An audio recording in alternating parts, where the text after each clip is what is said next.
মাননীয় স্পিকার ওইখানে যে 11টা সিট হলে সরকারি দলের বাইরে একজন যোগ্য লোক সৎ কি মানুষ ওখানে খুঁজে পাওয়া গেল না। মাননীয় স্পিকার আরেকটা কথা বলি, 42টা জেলা প্রশাসক বদল হয়েছে।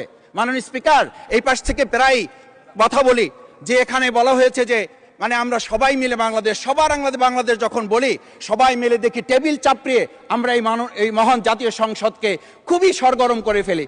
এই 42টা যে জেলা প্রশাসক নিয়োগ হয়েছে, এই জেলা পরিষদে গোটা বাংলাদেশের মধ্যে আজকে এখানে যে কমিটি হয় সেই কমিটিতে আমরা বলি ন্যায্যতার ভিত্তিতে আপনাদের থেকে 2 জন দেন, 1 জন দেন।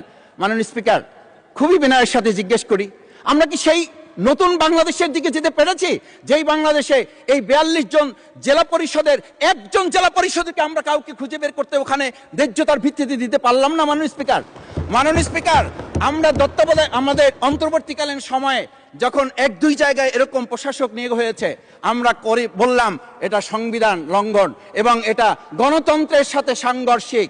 আজকে গণতন্ত্রের নির্বাচনের ভিত্তিতে আমরা যখন একটা সরকার পেলাম সেই সরকারে নির্বাচনের দিকে না গিয়ে যেখানে সরকারের প্রশাসক ছিল তাদেরকে তড়িঘড়ি করে বদল করে বিশ্ববিদ্যালয় গেলে থেকে শুরু করে নিজ দলীয় লোক গ্রহণ করে আমরা কি এটা বলতে পারি যে সবাই মিলে বাংলাদেশ এবং সবার আগে বাংলাদেশ আসলে এটা আমাদের দেশে আসছে? আমরা বলতে পারি না বিধায়ী আজকে জুলাই সনদ বাস্তবায়ন এবং তার ভিত্তিতে আমাদেরকে এখানে শপথ গ্রহণ করানো হয়েছে। আমাদের এই ট্রেজারি বেঞ্চ থেকে আমাদেরকে বলা হয় এটাই নাকি অবৈধ হয়েছে। অবৈধ একটা কাজ জাতীয় সংসদে আমাদের কাছে কাগজ প্লেস করেছে কে? যারা প্লেস করেছে তাহলে তাদেরকে তো আগে আইনের আওতায় নিয়ে আসা উচিত। এই অবৈধ কাজে আমাদেরকে কারা সহযোগিতা করেছেন?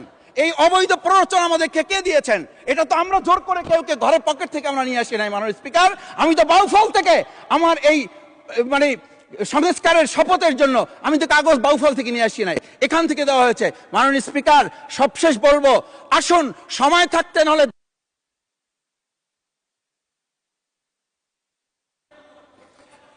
ধন্যবাদ মাননীয় সদস্য।